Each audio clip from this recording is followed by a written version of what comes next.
قربان ہو جائے ہمارے نبی محمد صلی اللہ علیہ وسلم اور محمد صلی اللہ علیہ وسلم کی بیویوں پر. لیکن آپ نے غور کیا کہ اللہ سبحانہ تعالیٰ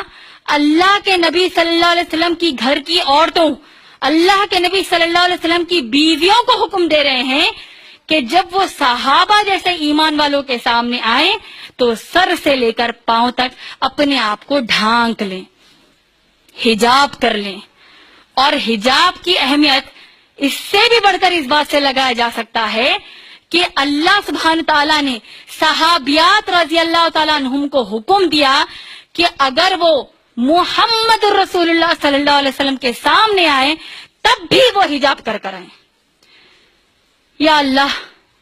ہم پر اب کوئی گنجائش بھی بچی ہے ہمارے پاس ایسے گندگی اور بے شرمی کے جملے ادا کرنے کے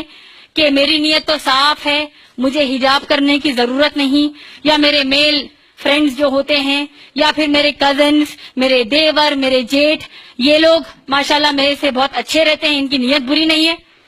کوئی گنجائش بھی ہے ہمارے پاس اب ایسے بے شرمی کے جملے کہنے کی کہ میری نیت تو صاف ہے، میرا دل برا نہیں ہے تو مجھے حجاب کرنے کی ضرورت نہیں، یا میرے کزنز، میرے دیور، میرے جیٹھ میرے بھائیوں کی طرح ہے اسی لیے ان کے سامنے مجھے حجاب کرنے کی ضرورت نہیں؟ کیا ہم کہہ سکتے ہیں ایسے جملے؟ اللہ کی لعنت ہو ایسی مسلمان بے حجاب مسلمان عورتوں پر کہ ان کو حجاب کے حکم کی جو اہمیت ہے اس بات سے بھی ان کو اندازہ نہیں لگ رہا ہے کہ اللہ کے نبی صلی اللہ علیہ وسلم کے سامنے آتے وقت صحابیات کو کہا جا رہا ہے کہ اگر تم کائنات کے رسول کے سامنے آؤ صلی اللہ علیہ وسلم کے تب بھی تم کو حجاب کرنا فرض ہے. اور لعنت ہے ایسے مسلمان ماں باپ پر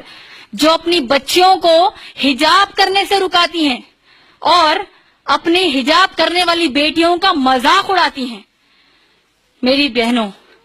بھولے سے اپنا برقع نہیں اتارنا، حجاب نہیں چھوڑنا، کیونکہ ذرا سوچئے کہ اگر آپ میں سے کوئی، ہم میں سے کوئی اللہ کے نبی صلی اللہ علیہ وسلم کے زمانے میں ہوتی تو کیا آپ بے حجاب ہو کر اللہ کے نبی صلی اللہ علیہ وسلم کے سامنے آنے کی جرات کرتی؟